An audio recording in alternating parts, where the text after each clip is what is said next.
Hello and welcome to Panchajanya IAS. Today in this session, we are going to see the current affairs of 23rd August 2024. Now, let us look at the list of the topic that today we are going to discuss.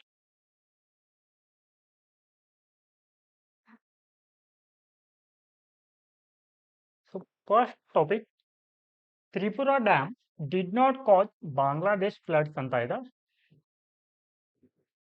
So ಇದು ನಮಗೆ GS paper 2 ನ international relation ಅಲ್ಲಿ important ಆಗುತ್ತೆ. ಅಂದ್ರೆ ಈ ಬಾಂಗ್ಲಾ ಮತ್ತೆ ಭಾರತದ ನಡುವೆ ಇರುವಂತ ಇದು ವಾಟರ್ ಡಿಸ್ಪ್ಯೂಟ್ ಬಗ್ಗೆ ಇರುವಂತದ್ದು ಇದು. ಓಕೆ, ಹಾಗೆ second topic, building on favorable change in the 2024 Waqf bill. Okay, so ಇದು ನಮಗೆ ಏನು ಈ ವಕ್ಫ್ ಬಿಲ್ ಬಗ್ಗೆ ಕುರಿತಾಗಿರುವಂತ ಆರ್ಟಿಕಲ್ ಇದು. ಸೊ ಇದು ನಮಗೆ GS ಪೇಪರ್ 2 ನ ಗವರ್ನೆನ್ಸ್ ಅಲ್ಲಿ ಸೊ ಈ ಒಂದು ಟಾಪಿಕ್ ನಮಗೆ ಇಂಪಾರ್ಟೆಂಟ್ ಆಗುತ್ತೆ.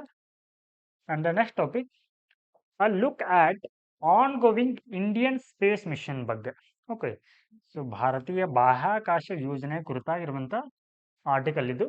ಸೊ ಇದು ನಮಗೆ GS ಪೇಪರ್ 3 ನ ಸೈನ್ಸ್ ಅಂಡ್ ಟೆಕ್ನಾಲಜಿಯಲ್ಲಿ ನಾವು ಸೊ ಇಂಡಿಯನ್ ಸ್ಪೇಸ್ ಬಗ್ಗೆ ಸ್ಟಡಿ ಮಾಡ್ತೀವಿ, ಭಾರತೀಯ ಬಾಹ್ಯಾಕಾಶದ ಯೋಜನೆ ಬಗ್ಗೆ. And the next topic, India Poland formulate action plan upgraded strategic partnership ಅಂತ ಇದೆ.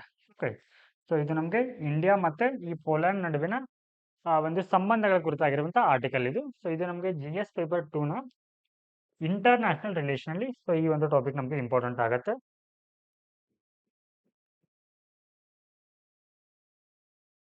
ನೆಕ್ಸ್ಟ್ ಟಾಪಿಕ್, NDMA ಅಂದ್ರೆ national disaster management act to monitor 189 high risk glacial lake ಅಂದ್ರೆ ಹಿಮ ನದಿಗಳು ಟು ಪ್ರಿವೆಂಟ್ ಡಿಸಾಸ್ಟರ್. ಸೊ ಇದು ಡಿಸಾಸ್ಟರ್ ಮ್ಯಾನೇಜ್ಮೆಂಟ್ ನಲ್ಲಿ ಅಂದ್ರೆ GS paper 3 ನಲ್ಲಿ ಇರುವಂತ ಏನಿದು ಟಾಪಿಕ್ ಇದು. So next topic, UK drug regulator approves Alzheimer's drug Leqembi ಅಂತ ಬರುತ್ತೆ. ಅಂದ್ರೆ ಅಲ್ಜಿಮೇರ್ ಕಾಯಿಲೆ ಬಗ್ಗೆ ಇರುವಂತದ್ದು ಇದು. ಓಕೆ, ಸೊ ಇದು ನಮಗೆ ಪ್ರಿಲಿಮ್ ಪರ್ಸ್ಪೆಕ್ಟಿವ್ ನಲ್ಲಿ ಇಂಪಾರ್ಟೆಂಟ್ ಆಗುತ್ತೆ. ಹಾಗೆ ಕೊನೆಯದಾಗಿ ನಾವು ಪ್ರೀವಿಯಸ್ ಇಯರ್ ನಲ್ಲಿ ಕೇಳಿರುವಂತ ಒಂದು ಕ್ವಶನ್ ನ ಡಿಸ್ಕಷನ್ ಮಾಡಲಿದ್ದೀವಿ.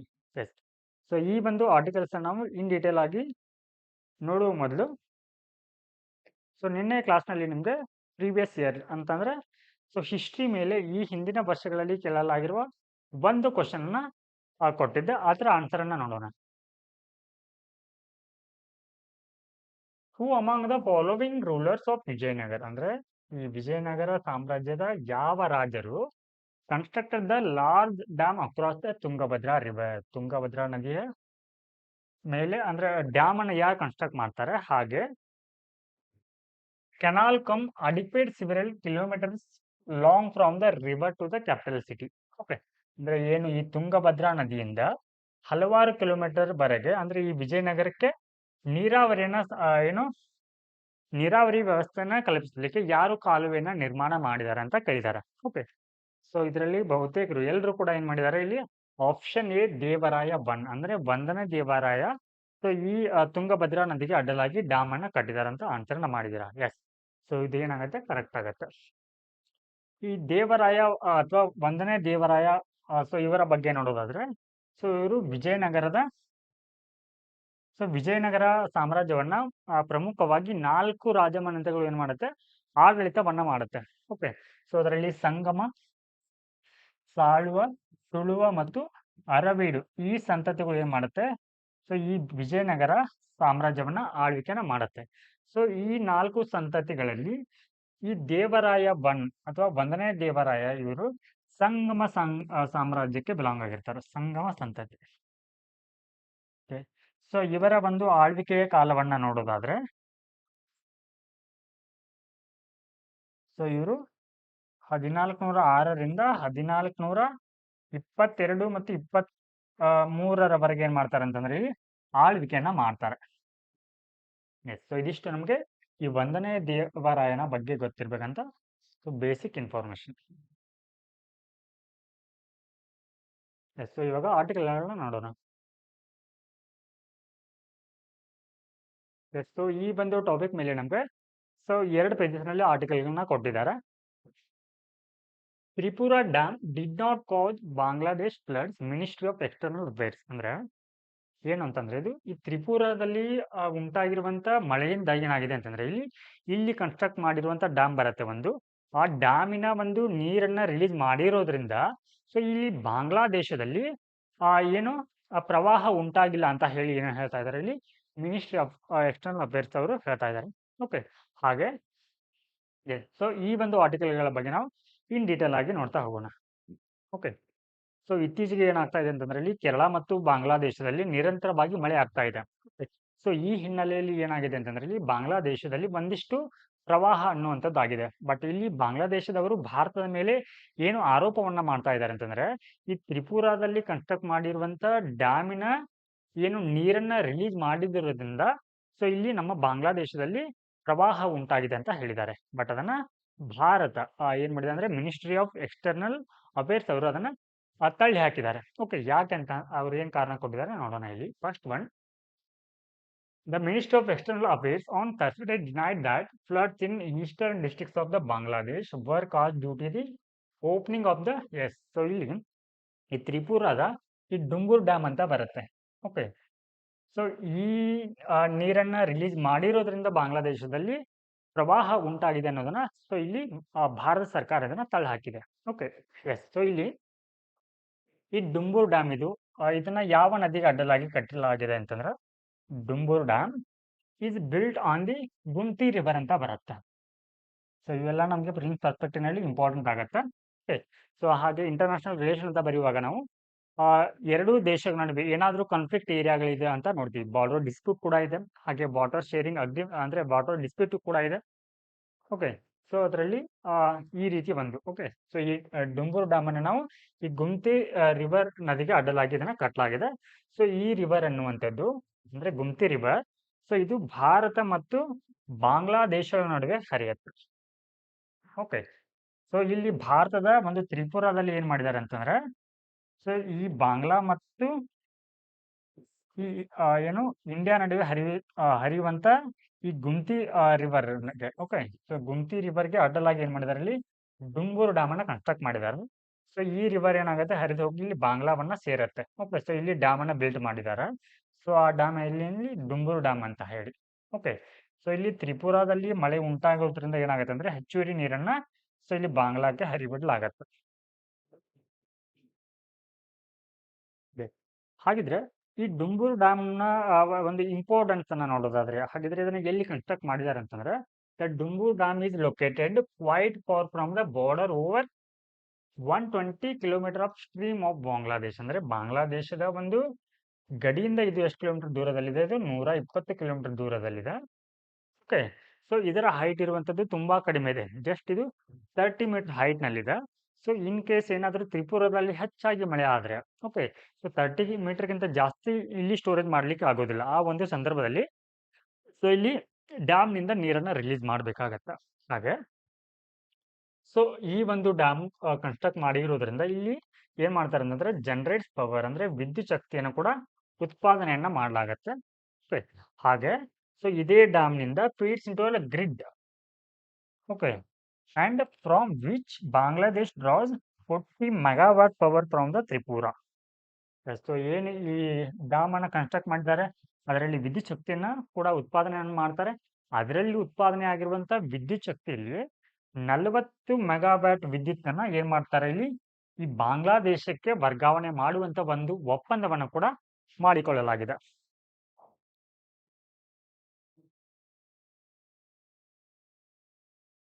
ಎಸ್, ಸೊ ಇಲ್ಲಿ ಈ 120 kilometre course of the river ಏನಿದೆ ಅಲ್ವಾ, ಅಂದ್ರೆ ಈ ನದಿ ಇಷ್ಟು ಹರಿಯತ್ತಲ್ವಾ, ಸೊ ಎರಡು ಒಂದು ದೇಶಗಳ ನಡುವೆ ಸೊ ಇಲ್ಲಿ ಒಂದಿಷ್ಟು ಅಬ್ಸರ್ವೇಷನ್ ಸೆಂಟರ್ಗಳನ್ನ ಮಾಡ್ಕೊಂಡಿದ್ದಾರೆ. ಅಂದ್ರೆ ಸೊ ಇಲ್ಲಿ ನೀರಿನ ಮಟ್ಟವನ್ನ ಓಕೆ ಅಥವಾ ಪ್ರವಾಹದ ಮುನ್ಸೂಚನೆಯನ್ನ ತಿಳಿದುಕೊಳ್ಳಲಿಕ್ಕೆ ಏನ್ ಮಾಡ್ತಾರೆ ಅಂದ್ರೆ ಎರಡೂ ದೇಶಗಳು ಇಲ್ಲಿ ಒಂದಿಷ್ಟು ವೀಕ್ಷಣೆಯನ್ನ ಮಾಡತ್ತೆ. ಓಕೆ, ಹಾಗೆ ಇದರಲ್ಲಿ ಯಾವೆಲ್ಲ ಬರುತ್ತೆ ಅಂತಂದ್ರೆ ಅಮ್ರಾಪುರ್ ಹಾಗೆ ಸೋನಾಮುರ ಅಂತ ಬರುತ್ತೆ. ಸೊ ಈ ಎರಡು ಪ್ರದೇಶಗಳು ಎಲ್ಲಿದೆ ಅಂತಂದ್ರೆ ಇಲ್ಲಿ ಇವು ತ್ರಿಪುರಾದಲ್ಲಿ ಇದೆ. ಓಕೆ, ಸೊ ಈ ಎರಡು ಸ್ಥಳಗಳಿಗೆ ಬಾಂಗ್ಲಾ ಮತ್ತೆ ಈ ಭಾರತದ ಅಧಿಕಾರಿಗಳು ಭೇಟಿಯನ್ನ ಸೊ ಇಲ್ಲಿ ನೀಡ್ತಾರೆ. ಹಾಗೆ ಇಲ್ಲಿ ಅಮರಾಪುರದಲ್ಲಿರುವಂತ ಸ್ಟೇಷನ್, ಓಕೆ, ಅಬ್ಸರ್ವೇಷನ್ ಸ್ಟೇಷನ್ ಏನಿದೆ ಅಲ್ವಾ, ಸೊ ಇದರ ಕುರಿತಾಗಿ ಒಂದು ದ್ವಿಪಕ್ಷೀಯ ಒಂದು ಮಾತುಕತೆ ಕೂಡ ಆಗಿದೆ, ದ್ವಿಪಕ್ಷೀಯ ಒಂದು ಪ್ರೋಟೋಕಾಲ್. ಓಕೆ, ಸೊ ಈ ಒಂದು ನಿಯಮಾವಳಿ ಪ್ರಕಾರ ಏನಂತಂದ್ರೆ, ಸೊ ಹಿಯರ್ ಇಂಡಿಯಾ ಅಂದ್ರೆ ಭಾರತ ಏನ್ ಮಾಡ್ಬೇಕು ಅಂತಂದ್ರೆ, India had been transmitting a real time flood data to Bangladesh. So ಇಲ್ಲಿ ಈ ಒಂದು ಪ್ರದೇಶದಿಂದ ಅಂದ್ರೆ ಪ್ರವಾಹ ಉಂಟಾಗುವಂತ ಮುನ್ಸೂಚನೆಗೆ ಸಂಬಂಧಿಸಿದಂತೆ ಸೊ ಭಾರತ ಏನ್ ಮಾಡ್ಬೇಕು, ಇಲ್ಲಿ ಬಾಂಗ್ಲಾದೇಶಕ್ಕೆ ಮಾಹಿತಿಯನ್ನ ಶೇರ್ ಮಾಡ್ಬೇಕಂತ ಹೇಳಿ, ಸೊ ಇಲ್ಲಿ ಒಂದು ಏನ್ ಮಾಡಲಾಗಿದೆ, ಬೈಲ್ಯಾಟ್ರಲ್ ಪ್ರೋಟೋಕಾಲ್ ಅನ್ನ ಮಾಡಲಾಗಿದೆ.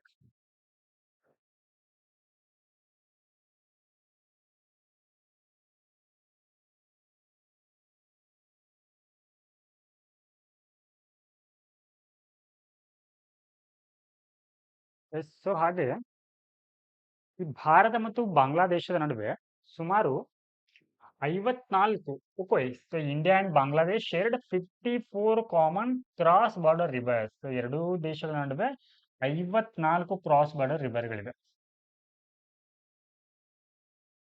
And river water cooperation was an important part of bilateral engagement. ಎರಡೂ ದೇಶಗಳ ನಡುವೆ ಏನಿದೆ ಅಂತಂದ್ರೆ ಈ 54 ಕ್ರಾಸ್ ಬಾರ್ಡರ್ ರಿವರ್ಗಳಿವೆ, ಹಾಗೆ ಅದಕ್ಕೆ ಸಂಬಂಧಿಸಿದಂತೆ ಒಂದಿಷ್ಟು ಏನಂತಂದ್ರೆ ದ್ವಿಪಕ್ಷೀಯ ಎಂಗೇಜ್ಮೆಂಟ್ ಅಥವಾ ಸಹಕಾರ ಅನ್ನುವಂಥದ್ದು ಕೂಡ ಇದೆ. So next topic. ಸೊ ಈ ಹಿಂದೆನೂ ಕೂಡ ನಾವು ಈ ವಕ್ಫ್ ಮಸೂದೆ ಕುರಿತಾಗಿರಂತೆ ಹಲವಾರು ಆರ್ಟಿಕಲ್ಗಳನ್ನ ನೋಡಿದೀವಿ. ಸೊ ಇವಾಗ ಏನ್ ಮಾಡಿದ್ದಾರೆ ಅಂತಂದ್ರೆ, ಈ ಒಂದು ಮಸೂದೆಯ ಕುರಿತು ವಿರೋಧ ಪಕ್ಷವು ಹಲವಾರು ಕನ್ಸರ್ನ್ ರೈಸ್ ಮಾಡಿದೆ, ಅಂದ್ರೆ ವಿರೋಧವನ್ನ ವ್ಯಕ್ತಪಡಿಸಿದೆ. ಹಾಗಿದ್ರೆ ಯಾವೆಲ್ಲ ಅಂಶಗಳಿಗೆ ಅದು ವಿರೋಧವನ್ನ ವ್ಯಕ್ತಪಡಿಸ್ತಾ ಇದೆ? ಓಕೆ, ಸೊ ಈ ಕಾಯ್ದೆಯಲ್ಲಿರುವ ಪಾಸಿಟಿವ್ ಅಂಶಗಳೇನು ಅಂತ ಸೊ ನೋಡೋಣ.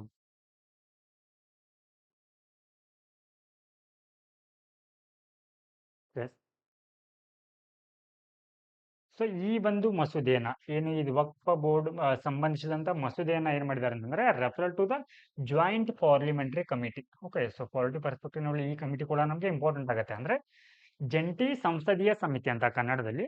ಓಕೆ, ಸೊ ಈ ಒಂದು ಸಮಿತಿಗೆ ಏನ್ ಮಾಡಿದ್ದಾರೆ ಅಂತಂದ್ರೆ, ಈ ಒಂದು ಮಸೂದೆಯನ್ನ ವರ್ಗಾವಣೆಯನ್ನ ಮಾಡಿದ್ದಾರೆ. ಓಕೆ, ಹಾಗಿದ್ರೆ ಯಾಕೆ ಈ ರೀತಿಯ ಒಂದು ಮಸೂದೆಯನ್ನ ಈ ಜಂಟಿ ಜಾಯಿಂಟ್ ಪಾರ್ಲಿಮೆಂಟರಿ ಸಮಿತಿಗೆ ವರ್ಗಾವಣೆಯನ್ನ ಮಾಡ್ತಾರೆ? ಓಕೆ, ಹಾಗಿದ್ರೆ ಇಲ್ಲಿ ನಮ್ಗೆ ಈ ತರ ರೋಲ್ ಗೊತ್ತಾಗಬೇಕು. ಓಕೆ, ಸೊ ಇಲ್ಲಿ first one joint parliamentary committee. So ಇದು ಏನಂತಂದ್ರೆ ಒಂದು ತಾತ್ಕಾಲಿಕ ಒಂದು ಸಮಿತಿ ಇದ್ದ ಹಾಗೆ. ಓಕೆ, ಸೊ ಇದನ್ನ ಯಾವಾಗ ಅಗತ್ಯ ಇರುತ್ತಲ್ವಾ ಅವಾಗ ಮಾತ್ರ ಇದನ್ನ ಫಾರ್ಮ್ ಮಾಡ್ಲಾಗತ್ತೆ. ಓಕೆ, ಹಾಗಾದ್ರೆ ಅಗತ್ಯ ಅಂತಂದ್ರೆ ಏನಿಲ್ಲ ಅಂತಂದ್ರೆ, ಸೊ ಇನ್ ಕೇಸ್ ಏನಾದ್ರೂ ಯಾವ್ದಾದ್ರು ಮಸೂದೆಗೆ ಸಂಬಂಧಿಸಿದಂತೆ ಏನಾದ್ರೂ ವಿರೋಧಗಳಂತ ಬಂದಾಗ, ಓಕೆ, ಅಥವಾ ಅದರಲ್ಲಿ ಏನಾದ್ರೂ ಕಾನ್ಸ್ಟಿಟ್ಯೂಷನ್ ವೈಲೇಟ್ ಮಾಡುವಂತ ಏನಾದ್ರೂ ಅಂಶಗಳಿದ್ದಾಗ, ಸೊ ಅವಾಗ ಏನ್ ಮಾಡ್ಲಾಗತ್ತೆ, ಈ ರೀತಿ ಒಂದು ಕಮಿಟಿಯನ್ನ ಫಾರ್ಮ್ ಮಾಡ್ಲಾಗತ್ತೆ. ಅದು ಏನ್ ಮಾಡುತ್ತೆ ಅಂತಂದ್ರೆ ಅದನ್ನ ವಿವರವಾಗಿ ಅದನ್ನ ಅನಲೈಸ್ ಮಾಡುತ್ತೆ. Okay, yes. ಸೊ ಈ ಒಂದು ಕಮಿಟಿಯ ಸ್ಟ್ರಕ್ಚರ್ ನೋಡೋದಾದ್ರೆ, ಸೊ ಈ ಒಂದು ಕಮಿಟಿಯಲ್ಲಿ 2 ಸದನಗಳ ಅಂದ್ರೆ ಲೋಕಸಭೆ ಮತ್ತು ರಾಜ್ಯಸಭೆಯ ಆಡಳಿತ ಪಕ್ಷದ ಸದಸ್ಯರು, ಅಂದ್ರೆ ರೂಲಿಂಗ್ ಗವರ್ಮೆಂಟ್ ಏನಿರುತ್ತಲ್ವಾ ಆ ಕಮಿಟಿ ಆ ಒಂದು ಪಾರ್ಟಿಯ ಸದಸ್ಯರು, ಹಾಗೆ ಅಪೋಸಿಷನ್ ಪಾರ್ಟಿ ಮೆಂಬರ್ ಕೂಡ ಇರ್ತಾರೆ. ಓಕೆ, ಹಾಗೆ ಇದರ ಹೆಡ್ ಯಾರಾಗಿರ್ತಾರೆ ಅಂತಂದ್ರೆ, ಈ ಜಾಯಿಂಟ್ ಪಾರ್ಲಿಮೆಂಟರಿ ಕಮಿಟಿಯ ಹೆಡ್ ಯಾರಾಗಿರ್ತಾರೆ ಅಂತಂದ್ರೆ, ಈ ಲೋಕಸಭೆ ಅಂದ್ರೆ ಈ ಸ್ಪೀಕರ್ ಅವರು ಏನ್ ಮಾಡ್ತಾರೆ ಅಂತಂದ್ರೆ ಈ ಒಂದು ಸಮಿತಿಯ ಹೆಡ್ ಅನ್ನ ಆಯ್ಕೆ ಮಾಡ್ತಾರೆ. ಸೊ ಇದರ ರೋಲ್ ಏನಂತಂದ್ರೆ ಇಲ್ಲಿ ಈ ಮಸೂದೆಗಳ ಬಗ್ಗೆ ಇಲ್ಲಿ ವಿವರವಾಗಿ ಅಧ್ಯಯನ ನಡೆಸುವಂತ ಕಾರ್ಯ ಇದರದ್ದಾಗಿರುತ್ತೆ. ಓಕೆ, ಸೊ ಹೀಗಾಗಿ ವಿರೋಧ ಪಕ್ಷಗಳು ಇದರ ಬಗ್ಗೆ ಕೆಲವೊಂದಿಷ್ಟು ಆಕ್ಷೇಪಗಳನ್ನ ವ್ಯಕ್ತಪಡಿಸಿರೋದ್ರಿಂದ ಸೊ ಅದನ್ನ ಸ್ಟಡಿ ಮಾಡ್ಲಿಕ್ಕೆ, ಅದನ್ನ ಅನಲೈಸ್ ಮಾಡ್ಲಿಕ್ಕೆ ಜಾಯಿಂಟ್ ಪಾರ್ಲಿಮೆಂಟ್ ಕಮಿಟಿಗೆ ಸೊ ಈ ಒಂದು ಮಸೂದೆಯನ್ನ ವರ್ಗಾವಣೆಯನ್ನ ಮಾಡಲಾಗಿದೆ. ಎಸ್. ಸೊ ಇದರಲ್ಲಿರುವ ಒಂದಿಷ್ಟು ಪ್ರಾವಿಷನ್ಸ್ ಗಳ ಬಗ್ಗೆ ನೋಡೋಣ. ಓಕೆ, ಸೊ ಯಾವುದರ ಬಗ್ಗೆ ಅವರು ವಿರೋಧವನ್ನ ಮಾಡ್ತಾ ಇದ್ದಾರೆ ಅಂತಂದ್ರೆ, ಇಲ್ಲಿ ಈ ಡಿಸ್ಟ್ರಿಕ್ಟ್ ಮ್ಯಾಜಿಸ್ಟ್ರೇಟ್ಗೆ ಏನ್ ಮಾಡ್ತಾರೆ ಅಂತಂದ್ರೆ, ಈ ಒಂದು ಏನ್ ತಿದ್ದುಪಡಿಯನ್ನ ಮಾಡ್ತಾ ಇದ್ದಾರಲ್ವಾ, ಸೊ ಇದರಲ್ಲಿ ಅವರಿಗೆ ಹೆಚ್ಚಿನ ಒಂದು ಅಧಿಕಾರವನ್ನ ನೀಡಲಾಗತ್ತೆ. ಓಕೆ, ಸೊ ಹೀಗಾಗಿ ಇದರ ಬಗ್ಗೆ ವಿರೋಧವನ್ನ ವ್ಯಕ್ತಪಡಿಸ್ತಾ ಇದೆ. ಹಾಗೆ ಸೊ ಈ ಕಾಯ್ದೆಯಲ್ಲಿ ಕೆಲವೊಂದಿಷ್ಟು ಧನಾತ್ಮಕ ಅಂಶಗಳು ಕೂಡ ಇದೆ. ಓಕೆ, ಪಾಸಿಟಿವ್ ಫೀಚರ್ಸ್ ಏನಂತಂದ್ರೆ ಇಲ್ಲಿ such as the digitalisation of ವರ್ಕ್ಸ್. ವಕ್ಫ್ ಆಸ್ತಿಗಳ ಒಂದು ನೋಂದಣಿ ಆಗಿರಬಹುದು ಅಥವಾ ಅದರ ಒಟ್ಟಾರೆ ಒಂದು ಆಸ್ತಿಯ ಕುರಿತು ಏನ್ ಮಾಡ್ಬೇಕಂದ್ರೆ ಡಿಜಿಟಲೀಕರಣ ಮಾಡ್ಬೇಕಂತ ಹೇಳುತ್ತೆ. ಹಾಗೆ ಅಂದ್ರೆ ಡಿಜಿಟಲೀಕರಣ ಮಾಡೋದ್ರಿಂದ ಅಲ್ಲಿ ನಮ್ಗೆ ಏನ್ ಬರುತ್ತೆ, ಟ್ರಾನ್ಸ್ಪರೆನ್ಸಿ ಅನ್ನೋದು ಕಂಡು ಬರುತ್ತೆ. ಅಂದ್ರೆ ಪಾರದರ್ಶಕತೆ, ಇದರಲ್ಲಿ ಯಾವುದೇ ರೀತಿಯ ಒಂದು ಮುಚ್ಚುಮರೆ ಅನ್ನುವಂಥದ್ದು ಕಂಡು ಬರುವುದಿಲ್ಲ. ಹಾಗೆ and the inclusion of women and non Muslim in the Waqf board.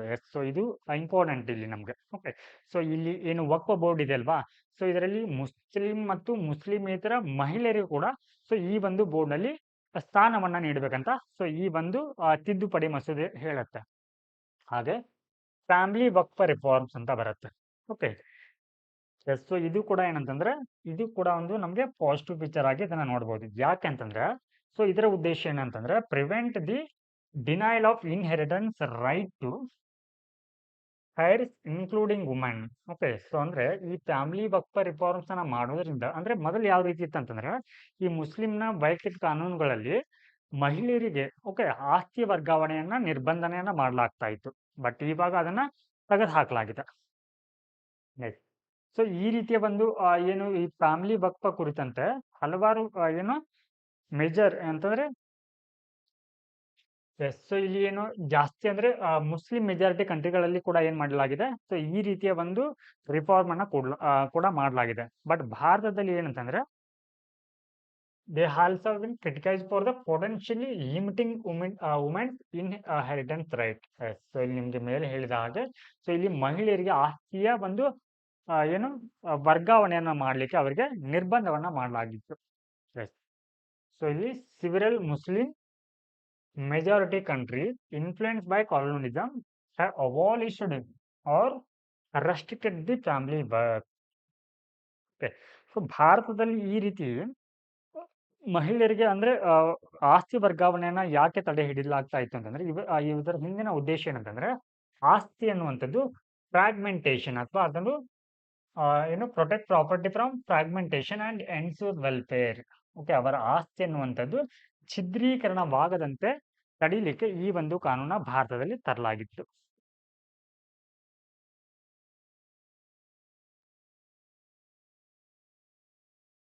So ಇಲ್ಲಿ ಏನಂತಂದ್ರೆ need for inform civil code ಅಂದ್ರೆ ಏನು ಈ ಕಾಯ್ದೆಗೆ ತಿದ್ದುಪಡಿಯನ್ನ ಮಾಡುವ ಮೂಲಕ ಸೊ ಏನು ಬೇರೆ ಒಂದು ಚಾರಿಟೇಬಲ್ ವಕ್ಫ್ಗಳಿಗೆ ಇರುವಂತ ರೂಲ್ಸ್ ಕೂಡ ಸೊ ಈ ವಕ್ಫ್ ಬೋರ್ಡ್ಗೆ ಕೂಡ ತರುವ ಮೂಲಕ ಎಲ್ಲರೂ ಕೂಡ ಒಂದೇ ಕಾನೂನನ್ನ ಇಂಪ್ಲಿಮೆಂಟ್ ಅನ್ನ ಮಾಡಲಾಗ್ತಾ ಇದೆ ಈ ಒಂದು ತಿದ್ದುಪಡಿಯ ಮಸೂದೆಯ ಮೂಲಕ.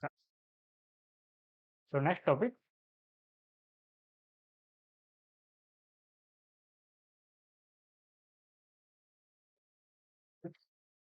a look at ongoing Indian space mission.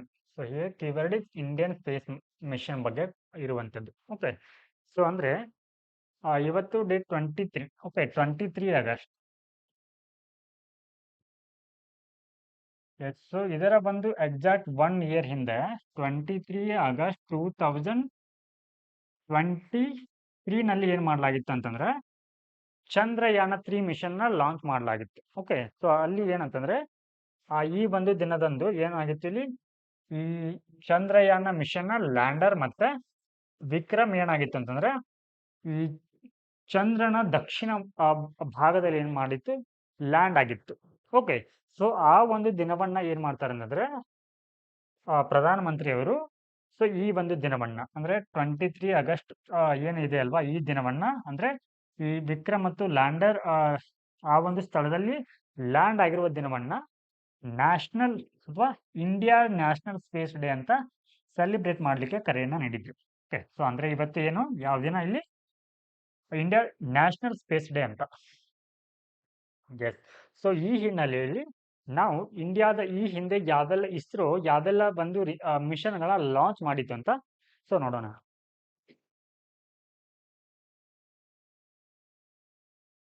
First one Aditya L1 mission. Okay, ಈ ಒಂದು ಮಿಷನ್ ನ ಸೆಪ್ಟೆಂಬರ್ 2, 2023ರಲ್ಲಿ ಏನ್ ಮಾಡಲಾಗಿದೆ ಲಾಂಚ್ ಮಾಡಲಾಗಿದೆ. ಹಾಗಿದ್ರೆ ಯಾವ ಉದ್ದೇಶಕ್ಕಾಗಿ ಈ ಒಂದು ಮಿಷನ್ ಲಾಂಚ್ ಮಾಡಿದ್ದಾರೆ ಅಂತಂದ್ರೆ ಇದನ್ನ ಸೋಲಾರ್ ಸೈನ್ಸ್ ಅಂದ್ರೆ ಇಲ್ಲಿ ಸ್ಟಡಿಂಗ್ ಸೋಲಾರ್ ಸ್ಟಾರ್ಮ್ ಅಂದ್ರೆ ಸೌರ ಮಾರುತಗಳ ಅಧ್ಯಯನಕ್ಕಾಗಿ ಅಥವಾ ಸೂರ್ಯನ ಒಂದು ಕರೋನ ಅಂತ ಬರುತ್ತೆ ಔಟರ್ ಸ್ಪೇಸ್ ಅದನ್ನ ಅಧ್ಯಯನ ಮಾಡ್ಲಿಕ್ಕೆ ಈ ಒಂದು ಮಿಷನ್ ಲಾಂಚ್ ಮಾಡಲಾಗಿರುತ್ತೆ. ಸೊ ಈ ಸೋಲಾರ್ L1 ಅಂತಂದ್ರೆ ಇಲ್ಲಿ ಏನಿದ್ರು ಡಿನೋಟ್ ಮಾಡುತ್ತೆ ಅಂತಂದ್ರೆ ಆದಿತ್ಯ ಅಂದ್ರೆ ಸೂರ್ಯ. ಓಕೆ, ಇಲ್ಲಿ L1 ಏನ್ ಡಿನೋಟ್ ಮಾಡುತ್ತೆ ಅಂತಂದ್ರೆ ಇಲ್ಲಿ ಲೆಗ್ರಾಂಜಿಯನ್ ಪಾಯಿಂಟ್ ಅಂತ ಬರುತ್ತೆ. ಓಕೆ, ಅಂದ್ರೆ ಈ L1 ಅಂತ ಹೇಳಿ. ಸೊ ಈ ಒಂದು ಮಿಷನ್ ಈ ಕಕ್ಷೆಗೆ ಸೇರಿಸಿದ್ದಾರೆ, ಆರ್ಬಿಟ್ಗೆ ಇದನ್ನ ಸೇರಿಸಿದ್ದಾರೆ. ಹಾಗೆ ನೆಕ್ಸ್ಟ್ ಮಿಷನ್ ಏನಂತಂದ್ರೆ ಗಗನಯಾನ ಮಿಷನ್. ಸೊ ಈ ಒಂದು ಗಗನಯಾನ ಮಿಷನ್ ಮೂಲಕ ಏನ್ ಮಾಡ್ಲಾಗ್ತಾ ಇದೆ ಅಂತಂದ್ರೆ ಬಾಹ್ಯಾಕಾಶಕ್ಕೆ, ಓಕೆ, ಸೊ ಏನು ಮಾನವ ಸಹಿತ ಏನಾಗತ್ತೆ ಅಂತಂದ್ರೆ ಇಲ್ಲಿ ಸ್ಪೇಸ್ ಫ್ಲೈಟ್ ಮಿಷನ್ ನ ಕೈಗೊಳ್ಳಲಾಗತ್ತೆ. ಮಾನವ ಸಹಿತ ಬಾಹ್ಯಾಕಾಶ ಯಾನ. ಓಕೆ, ಸೊ ಈ ಒಂದು ಮಿಷನ್ ನ ಭಾಗವಾಗಿ ಏನ್ ಮಾಡ್ತಾ ಇದ್ದಾರೆ ಅಂತಂದ್ರೆ ಇಲ್ಲಿ ಅಮೆರಿಕಾದಲ್ಲಿ, ಓಕೆ, ಅಥವಾ USA ನಲ್ಲಿ ಏನ್ ಮಾಡ್ತಾ ಇದ್ದಾರೆ ಅಂತಂದ್ರೆ ಈ ಗಗನಯಾನಿಗಳಿಗೆ ಅಂದ್ರೆ ಭಾರತದಿಂದ ಏನು 3 ಗಗನಯಾನಿಗಳಿಗೆ ಅಸ್ಟ್ರೋನಾಟ್ಗಳನ್ನ ಬಾಹ್ಯಾಕಾಶಕ್ಕೆ ಕಳಿಸಲಿದ್ದಾರಲ್ವಾ, ಸೊ ಅವರಿಗೆ ತರಬೇತಿಯನ್ನ ಎಲ್ಲಿ ನೀಡಲಾಗ್ತಾ ಇದೆ, ಇಲ್ಲಿ USA ನಲ್ಲಿ ನೀಡಲಾಗ್ತಾ ಇದೆ. ಹಾಗೆ ನೆಕ್ಸ್ಟ್ ಮಿಷನ್ ಏನಂತಂದ್ರೆ ಇಲ್ಲಿ ಎಕ್ಸ್ಪೋಸ್ಯಾಟ್ ಲಾಂಚ್ ಅಂತ.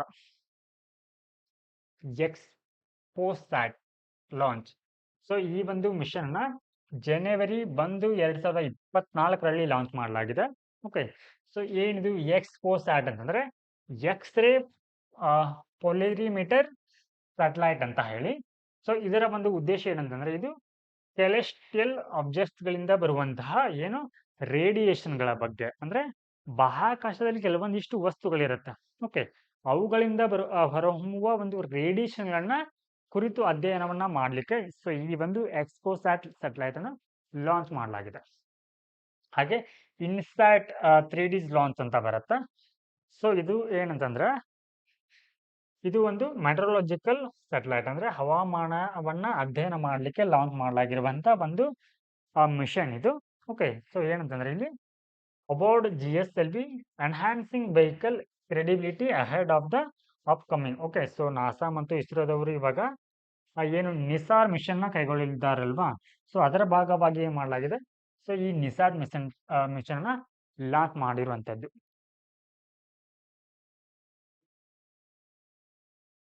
Next SSLV, okay, small satellite launching vehicle development ಅಂತ. ಓಕೆ, ಸೊ ಇದನ್ನ ಕೂಡ ಏನ್ ಮಾಡಿದ್ದಾರೆ, ಕಂಪ್ಲೀಟ್ ಅನ್ನ ಮಾಡಿದ್ದಾರೆ ಇತ್ತೀಚೆಗೆ ಇಸ್ರೋದವರು. ಓಕೆ, ಅದರೊಟ್ಟಿಗೆ ಈ ಲಾಂಚ್ ಮಾಡಿರುವಂತ ಏನು SSLV ಏನು ಇದೆ ಅಲ್ವಾ, ಈ ಒಂದು ತಂತ್ರಜ್ಞಾನವನ್ನ ಅಥವಾ ಇದನ್ನ ಪ್ರೊಡಕ್ಷನ್ ಇಲ್ಲಿ ಖಾಸಗಿ ಕಂಪನಿಗಳು ಕೂಡ ನೀಡಿದ್ದಾರೆ. ಸೊ ಗಗನಯಾನ ಅಸ್ಟ್ರೋನಾಟ್ ಟ್ರೈನಿಂಗ್ ನ ಸೊ ಇಲ್ಲಿ ಯಾರು ಮಾಡ್ತಾ ಇದ್ದಾರೆ, ಇಲ್ಲಿ US ನಲ್ಲಿ ತೆಗೆದುಕೊಳ್ತಾ ಇದ್ದಾರೆ. ಸೊ ಇದರ ಭಾಗವಾಗಿ ಮೊದಲು ಏನಂತಂದ್ರೆ ಗಗನಯಾನದ ಒಂದು ಈ ಒಂದು ಮಿಷನ್ ಭಾಗವಾಗಿ ಮೊದಲು ಏನ್ ಮಾಡ್ತಾರೆ, ಇಲ್ಲಿ ಮಾನವ ರಹಿತ ಅಂದ್ರೆ ಹ್ಯೂಮನ್ ಇಲ್ದನೆ ಏನ್ ಮಾಡ್ತಾರೆ ಅಂತಂದ್ರೆ ಇಲ್ಲಿ ಬಾಹ್ಯಾಕಾಶಕ್ಕೆ ಒಂದು ಮಿಷನ್ ನ ಕಳಿಸ್ತಾರೆ. ಅದಾದ ನಂತರ ಇಲ್ಲಿ ಮಾನವ ಸಹಿತ ಒಂದು ಮಿಷನ್ ನ ಲಾಂಚ್ ಮಾಡ್ತಾರೆ. So next generation launch vehicle ಅಂತ ಹೇಳಿ. ಸೊ ಇಲ್ಲಿ ಈ next generation launch vehicle for heavier payload, ಅಂದ್ರೆ ಅತಿ ಹೆಚ್ಚಿನ ಭಾರವನ್ನ ಹೊತ್ತೊಯ್ಯುವಂತ ನೌಕೆ ಇದು.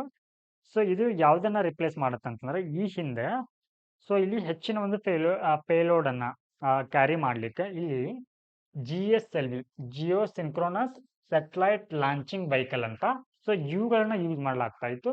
ಅದರ ಬದಲಿಗೆ ಇವಾಗ NGLV ನ ಸೊ ಯೂಸ್ ಮಾಡಲಿದ್ದಾರೆ. Next topic. ಸೊ ಇದು ನಮಗೆ ಇಂಡಿಯಾ ಮತ್ತೆ ಪೋಲೆಂಡ್ ನಡುವಿನ ಒಂದು ಅಂತಾರಾಷ್ಟ್ರೀಯ ಸಂಬಂಧಗಳ ಕುರಿತಾಗಿರುವಂತಹ ಆರ್ಟಿಕಲ್ ಇದು. ಓಕೆ, ಸೊ ಇವಾಗ ಪ್ರಧಾನ ಮಂತ್ರಿ ಅವರು ಏನಿದ್ದಾರೆ ಅಂತಂದ್ರೆ ಇಲ್ಲಿ ಒಂದು ಪೋಲೆಂಡ್ ಮತ್ತೆ ಉಕ್ರೇನ್ ಭೇಟಿಯನ್ನ ಮಾಡಿದ್ದಾರೆ. ಸೊ ಈ ಹಿನ್ನೆಲೆಯಲ್ಲಿ ಆ ಒಂದು ಸಂದರ್ಭದಲ್ಲಿ ಯಾವ ವಿಷಯಕ್ಕೆ ಸಂಬಂಧಿಸಿದಂತೆ ಮಾತುಕತೆಗಳಾಗಿವೆ ಅಂತ ನೋಡೋಣ. So India and Poland, so ಇಲ್ಲಿ ಏನು ಮಾತುಕತೆ ಸಂದರ್ಭದಲ್ಲಿ ಇಲ್ಲಿ 5-year ಆಕ್ಷನ್ ಪ್ಲಾನ್. ಓಕೆ, ಅಂದ್ರೆ 5 ವರ್ಷಗಳ ಕುರಿತು ಭಾರತ ಮತ್ತು ಪೋಲೆಂಡ್ ದೇಶಗಳು ಯಾವೆಲ್ಲ ಕ್ಷೇತ್ರಗಳ ನಡುವೆ ಸಹಕಾರವನ್ನ ಅಂದ್ರೆ 2024ರಿಂದ ಅಂದ್ರೆ ಕರೆಂಟ್ ಇಯರ್ ಇಂದ 2028ರ ವೇಳೆಗೆ ಯಾವೆಲ್ಲ ಕ್ಷೇತ್ರಗಳಲ್ಲಿ ನಾವು ಪರಸ್ಪರ ಸಹಕಾರವನ್ನ ನೀಡಬೇಕಂತ ಹೇಳಿ ಒಂದಿಷ್ಟು ಒಪ್ಪಂದಗಳನ್ನ ಮಾಡಿಕೊಳ್ಳಲಾಗತ್ತೆ. ಓಕೆ, ಅದರ ಕುರಿತಾಗಿ ಕೂಡ ಮಾತುಕತೆಯನ್ನ ಮಾಡಲಾಗಿದೆ. ಎಸ್. ಸೊ ಇದರಲ್ಲಿ ಏನೆಲ್ಲ ಇನ್ಕ್ಲೂಡ್ ಆಗಿದೆ, ಯಾವೆಲ್ಲ ಕ್ಷೇತ್ರಗಳ ಮೇಲೆ ನಾವು ಸಹಕಾರವನ್ನ ಮಾಡಲಿಕ್ಕೆ 5 ಏನು 5 ಇಯರ್ ಆಕ್ಷನ್ ಪ್ಲಾನ್ ನ ಮಾಡ್ಕೊಂಡಿದೀವಿ ಅಂತಂದ್ರೆ, ಫಸ್ಟ್ ಒಂದು ಪೊಲಿಟಿಕಲ್ ಡೈಲಾಗ್. ಓಕೆ, ಯಾಕೆ ಪೊಲಿಟಿಕಲ್ ಡೈಲಾಗ್ ಅನ್ನುವಂಥದ್ದು ಇಂಪಾರ್ಟೆಂಟ್ ಆಗತ್ತೆ ಅಂದರೆ, ಈ ಹಿಂದೆ ಪೋಲ್ಯಾಂಡ್ ಏನ್ ಮಾಡ್ತಾ ಇತ್ತು, ಹಲವಾರು ರಾಜಕೀಯ ಅಂದ್ರೆ ಭಾರತಕ್ಕೆ ಸಂಬಂಧಿಸಿದಂತೆ ಕೆಲವೊಂದಿಷ್ಟು ಏನಂತಂದ್ರೆ ವಿಷಯಗಳನ್ನ ಟೀಕೆನ ಮಾಡ್ತಾ ಇತ್ತು. ಹಾಗೆ ಸೆಕ್ಯೂರಿಟಿ ಕೋಆಪರೇಷನ್, ಭದ್ರತೆ ಸಹಕಾರ, ವ್ಯಾಪಾರ, ಹೂಡಿಕೆ, climate, energy, mining, science and technology, transport and connectivity, terrorism, cyber security, health, people to people ties, ಹಾಗೆ ಕಲ್ಚರಲ್ ಕೋಆಪರೇಷನ್ ಕುರಿತು ಏನ್ ಮಾಡಲಾಗಿದೆ, ಕೆಲವೊಂದಿಷ್ಟು ಮಾತುಕತೆಗಳನ್ನ ಮಾಡಲಾಗಿದೆ. ಅಂದ್ರೆ ಈ 5 ವರ್ಷಗಳಲ್ಲಿ ನಮಗೆ ಈ ಕ್ಷೇತ್ರಗಳಲ್ಲಿ ನಾವು ಏನ್ ಮಾಡಬೇಕು, ಪರಸ್ಪರ ಸಹಕಾರವನ್ನ ಮಾಡ್ಬೇಕಂತ ಹೇಳಿ ಅಗ್ರಿಮೆಂಟ್ ಅನ್ನ ಮಾಡಿಕೊಳ್ಳಲಾಗಿದೆ.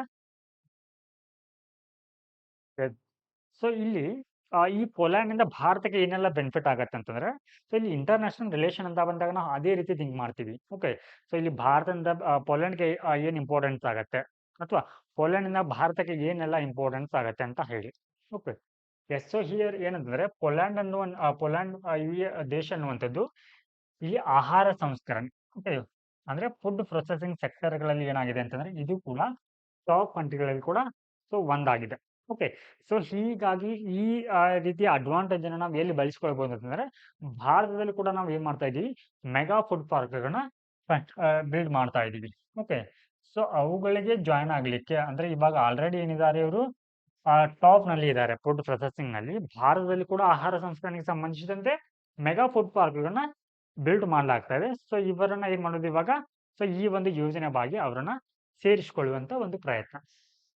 ಹಾಗೆ ಸೊ ಇಲ್ಲಿ ಇನ್ನೊಂದು ಇಂಪಾರ್ಟೆಂಟ್ ಘೋಷಣೆಯನ್ನ ಏನ್ ಮಾಡಿದ್ದಾರೆ ಅಂತಂದ್ರೆ, ಇಲ್ಲಿ ಭಾರತದ ಕಡೆಯಿಂದ ಜಮ್ ಸಾಹೇಬ್ ಆಫ್ ನವನಗರ್, ಓಕೆ, ಗುಜರಾತ್ನ ಜಮ್ ಸಾಹೇಬ್ ನಗರ್, ಇವ್ರಿಗೆ ಏನಿದಾರಲ್ವಾ ಗುಜರಾತ್ನ ನವನಗರ್ ಅಂತ ಬರುತ್ತೆ, ಈ ನವನಗರದ ಜಮ್ ಸಾಹೇಬ್. ಓಕೆ, ಸೊ ಒಂದು ಪ್ರೋಗ್ರಾಮ್ ಇದೆ, ಯೂತ್ ಎಕ್ಸ್ಚೇಂಜ್ ಪ್ರೋಗ್ರಾಮ್ ಅಂತ ಹೇಳಿ. ಎಸ್, ಹಾಗಿದ್ರೆ ಈ ಒಂದು ಪ್ರೋಗ್ರಾಮ್ ನ ಉದ್ದೇಶ ಏನಂತಂದ್ರೆ, ಏನು ಈ ಪೋಲ್ಯಾಂಡ್ ಇಂದ ಬರ್ತಾರಲ್ವಾ, ಈ ಪೋಲ್ಯಾಂಡ್ ಇಂದ ಏನು ಯಂಗ್ ಪರ್ಸನ್, ಓಕೆ, 20 ಯಂಗ್ ಪರ್ಸನ್ಗಳನ್ನ ಏನ್ ಮಾಡೋದು ಅಂತಂದ್ರೆ, ಅಂದ್ರೆ ಪೋಲ್ಯಾಂಡ್ ನ 20 ವಿದ್ಯಾರ್ಥಿಗಳನ್ನ ಭಾರತಕ್ಕೆ ಅವರನ್ನ ಪ್ರವಾಸವನ್ನ ಕೈಗೊಳ್ಳಲಿಕ್ಕೆ ಅವರಿಗೆ ಅನುಮತಿಯನ್ನ ನೀಡಲಾಗತ್ತೆ.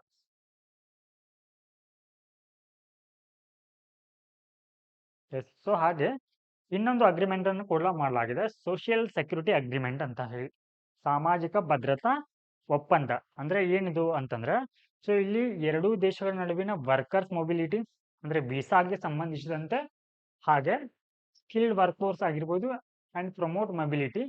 ಸೊ ಇದನ್ನ ಮಾಡ್ಲಿಕ್ಕೆ ಅಂದ್ರೆ ವೀಸಾಗೆ ಸಂಬಂಧಿಸಿದಂತೆ ನಿಯಮಗಳನ್ನ, ಓಕೆ, ಕಾರ್ಮಿಕ ಅಂದ್ರೆ ಕೌಶಲ್ಯಯುತ ಒಂದು ಕಾರ್ಮಿಕರ ಕುರಿತಾಗಿ ಏನ್ ಮಾಡಲಾಗಿದೆ, ಒಪ್ಪಂದವನ್ನು ಕೂಡ ಮಾಡಿಕೊಳ್ಳಲಾಗಿದೆ. ಹಾಗೆ ಭಾರತ ಕೂಡ ಏನ್ ಮಾಡಿದೆ ಅಂತಂದ್ರೆ, ಇಲ್ಲಿ ಭಾರತದ ಒಂದು ಇಂಟರ್ನ್ಯಾಷನಲ್ ಎನರ್ಜಿ ಏಜೆನ್ಸಿ ಏನ್ ಬರುತ್ತಲ್ವಾ, ಸೊ ಇದಕ್ಕೆ ಕೂಡ ಜಾಯ್ನ್ ಆಗ್ಬೇಕಂತ ಹೇಳಿ ಪೋಲ್ಯಾಂಡ್ ನ ಕೂಡ ಏನ್ ಮಾಡಿದೆ, ಆಹ್ವಾನವನ್ನ ನೀಡಿದೆ. Okay, next topic. ಈ ಒಂದು ಟಾಪಿಕ್ ನಮಗೆ ಈ ಹಿಮಾಲಯಗಳಲ್ಲಿ ಏನು ಹಿಮ ನದಿಗಳಿಂದ ಬರುತ್ತಲ್ವಾ, ಸೊ ಅವುಗಳಿಂದ ಉಂಟಾಗ್ತಾ ಇರುವಂತ ಏನು ಪ್ರವಾಹದ ಕುರಿತಾಗಿರುವಂತ ಟಾಪಿಕ್ ಇದು. ಓಕೆ, ಸೊ ಏನು ವಿಷಯ ನೋಡೋಣ. Following disaster inflicted by over flowing glacial lakes in the Himalaya, ಅಂದ್ರೆ ಹಿಮಾಲಯದಲ್ಲಿ ಏನು ಹಿಮ ನದಿಗಳಿದೆ ಅಲ್ವಾ, ಅವುಗಳಿಂದ ಉಂಟಾಗ್ತಾ ಇರುವಂತ ಪ್ರವಾಹವನ್ನ ಅಥವಾ ಫ್ಲಡ್ ಅನ್ನ ಕಡಿಮೆ ಮಾಡಲಿಕ್ಕೆ, ಸೊ ಇಲ್ಲಿ ನ್ಯಾಷನಲ್ ಡಿಸಾಸ್ಟರ್ ಮ್ಯಾನೇಜ್ಮೆಂಟ್ ಅಥಾರಿಟಿ ಅವರು ಏನ್ ಮಾಡಿದ್ದಾರೆ ಅಂತಂದ್ರೆ, ಸೊ ಇಲ್ಲಿ 189 ಹಿಮ ನದಿಗಳನ್ನ ಏನ್ ಮಾಡಿದ್ದಾರೆ ಅಂತಂದ್ರೆ ಹೈ ರಿಸ್ಕ್ ಅಂತ ಏನ್ ಮಾಡಿದ್ದಾರೆ, ಇಲ್ಲಿ ಅವುಗಳನ್ನ ಕ್ಲಾಸಿಫೈ ಮಾಡಿದ್ದಾರೆ. Okay, S. ಗ್ಲೇಷಿಯರ್ ಲೇಕ್, ಹಿಮ ನದಿಗಳು ಅಂದ್ರೆ ಇವುಗಳ ಈ 189 ನದಿಗಳಿಂದ ಏನಾಗುತ್ತೆ, ಅಲ್ಲಿ ಹಿಮ ನದಿಗಳಿಂದ ನಮಗೆ ಹೆಚ್ಚಿನ ಅಪಾಯವನ್ನು ಆಗತ್ತೆ, ಫ್ಲಡ್ ಆಗಿರ್ಬೋದು ಅಥವಾ ಲ್ಯಾಂಡ್ ಸ್ಲೈಡ್ ಆಗಿರ್ಬೋದು. ಸೊ ಈ ರೀತಿಯ ಒಂದು ಸಮಸ್ಯೆಗಳು ನಮಗೆ ಈ 189 ನದಿಗಳಿಂದ ಉಂಟಾಗತ್ತೆ ಅಂತ ಹೇಳಿ ಅವುಗಳನ್ನ ಲಿಸ್ಟ್ ಮಾಡಿದ್ದಾರೆ. Okay, NDMA. ಎಸ್. ಸೊ ಇವುಗಳನ್ನ ತಡೆಗಟ್ಟಲೆ ಅಂದ್ರೆ ಹಿಮ ನದಿಗಳಿಂದ ಉಂಟಾಗುವಂತ ಏನು ವಿಪತ್ತುಗಳಿದೆ ಅಲ್ವಾ, ಅವುಗಳನ್ನ ತಡೆಗಟ್ಟಲಿಕ್ಕೆ ಇಲ್ಲಿ ಕೇಂದ್ರ ಸರ್ಕಾರದವರು ಏನ್ ಮಾಡಿದ್ದಾರೆ, ಒಂದಿಷ್ಟು ಯೋಜನೆಗಳನ್ನ ಕೈಗೊಂಡಿದ್ದಾರೆ. Okay, central program. Yes, so here ಅಂದ್ರೆ ಈ ಹಿಂದೆ ಒಂದು ಮನವಿನ ಮಾಡಲಾಗಿತ್ತು, ಒಂದು ಪ್ರಪೋಸ್ ಅನ್ನ ಕೊಟ್ಟಿದ್ರು ಅವರಿಗೆ, the national glacier lake outburst flood risk mitigation programme ಅಂತ ಹೇಳಿ. ಸೊ ಇದಕ್ಕೆ ಏನ್ ಮಾಡಿದ್ದಾರೆ, ಇವಾಗ ಅಪ್ರೂವ್ ಅನ್ನ ಕೊಟ್ಟಿದ್ದಾರೆ. ಯಾರು? ಕೇಂದ್ರ ಸರ್ಕಾರದವರು. ಎಸ್. ಸೊ ಇಲ್ಲಿ ಅಂದ್ರೆ ಈ ಹಿಮಾಲಯನ್ ರೀಜಿಯನ್ ನಲ್ಲಿ, ಅಂದ್ರೆ ಭಾರತದ ವ್ಯಾಪ್ತಿಯಲ್ಲಿ ಬರುವಂತ ಹಿಮಾಲಯನ್ ರೀಜನ್ ಇದೆಲ್ವಾ ಅಂತ, ಹಿಮಾಲಯ ಪ್ರದೇಶದಲ್ಲಿ ಸುಮಾರು 7500 ಹಿಮನದಿಗಳಿವೆ.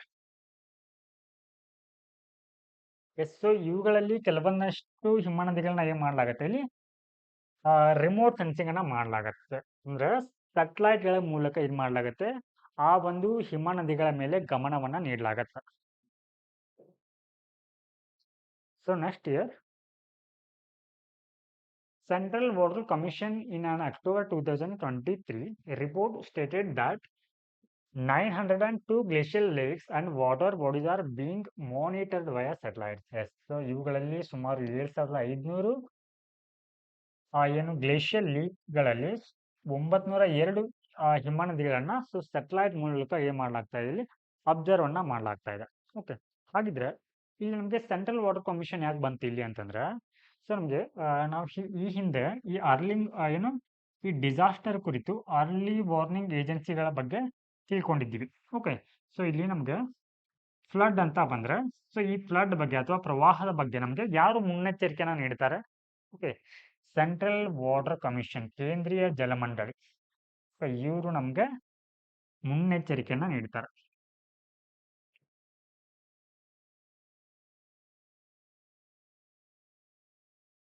So next topic,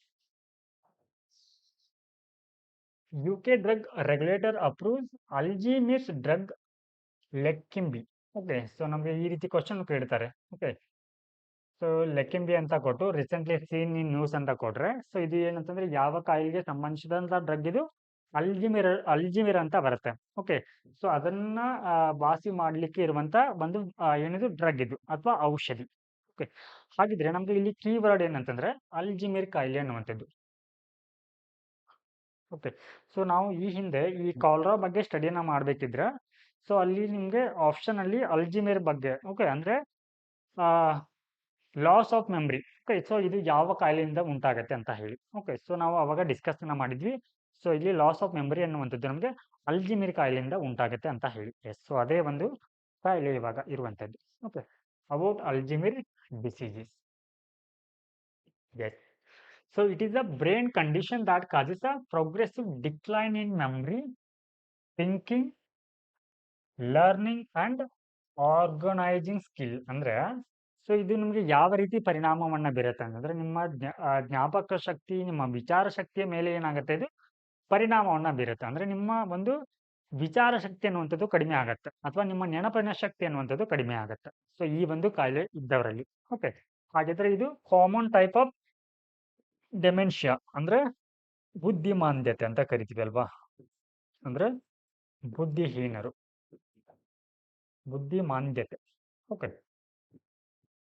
S, accounting for 60 to 80% of all dementia cases. ಅಂದ್ರೆ ಬುದ್ಧಿಮಾಂದ್ರ ಇರ್ತಾರಲ್ವಾ, ಅವರಲ್ಲಿ ಸೊ 60 to 80% ಏನಂತಂದ್ರೆ ಇಲ್ಲಿ ಅವರಿಗೆ ಮೆಮರಿ ಲಾಸ್ ಆಗ್ಲಿಕ್ಕೆ ಕಾರಣ ಏನಿರುತ್ತೆ, ಇಲ್ಲಿ ಈ ಒಂದು ಅಲ್ಜಿಮೇರ್ ಕಾಯಿಲೆ ಇರುತ್ತೆ. ಸೊ ಇದು ನಮ್ಮ ವಿಚಾರದ ಮೇಲೆ, ಹಾಗೆ ಜ್ಞಾಪಕ ಶಕ್ತಿ, ಹಾಗೆ ಭಾಷೆಯ ಮೇಲೆ ನಿಯಂತ್ರಣವನ್ನ ಏನ್ ಮಾಡುತ್ತೆ, ಹೊಂದುತ್ತೆ. ಹಾಗೆ ಸೊ ಇದು ಯಾರಲ್ಲಿ ಹೆಚ್ಚಾಗಿ ಈ ರೀತಿ ಒಂದು ಕಾಯಿಲೆಗಳು ಕಾಣಿಸ್ಕೊಳ್ಳುತ್ತೆ ಅಂತಂದ್ರೆ, ಯಾರು ಅಂದ್ರೆ 65 ಇಯರ್ ಏನು ಪೀಪಲ್ ಇರ್ತಾರಲ್ವಾ, 65 ವರ್ಷಕ್ಕೆ ಮೇಲ್ಪಟ್ಟ ಜನರಲ್ಲಿ ಇದು ಸಾಮಾನ್ಯವಾಗಿ ಕಾಣಿಸ್ಕೊಳ್ಳುತ್ತೆ. ಬಟ್ ವೆರಿ ರೇರ್ ಏನಂತಂದ್ರೆ ಓನ್ಲಿ 10% ಏನಿರುತ್ತೆ ಅಂತಂದ್ರೆ ಇಲ್ಲಿ ಯಂಗರ್ ಪೀಪಲ್ಗಳಲ್ಲಿ ಕಾಣಿಸಿಕೊಳ್ಳುತ್ತೆ. ಎಸ್, ಹಾಗಿದ್ರೆ ಇದಕ್ಕೆ ಕಾರಣಗಳೇನು, ಇದು ಯಾವ ಇದರಿಂದ ಬರುತ್ತೆ ಅಂತಂದ್ರೆ, ಸೊ ಈ ಅಲ್ಜಿಮೇರ್ ಡಿಸೀಸ್ ಅಂತಂದ್ರೆ ಯಾವುದರಿಂದ ನಮಗೆ ಬರುತ್ತೆ ಅನ್ನೋದನ್ನ ಎಕ್ಸಾಕ್ಟ್ ಆಗಿ ಪತ್ತೆಯನ್ನ ಹಚ್ಚಿಲ್ಲ. ಆದ್ರೂ ಕೂಡ ಏನಂತಂದ್ರೆ ಇಲ್ಲಿ ಸೊ ಇದು ನಮಗೆ ಜೆನೆಟಿಕ್, ಆನುವಂಶಿಕವಾಗಿ, ಮತ್ತೆ ಪರಿಸರ ಮತ್ತೆ ಲೈಫ್ ಸ್ಟೈಲ್ ಅಂಶಗಳಿಂದ ಇದು ಬರುತ್ತೆ ಅಂತ ಸೊ ಇಲ್ಲಿ ನಂಬಲಾಗಿದೆ.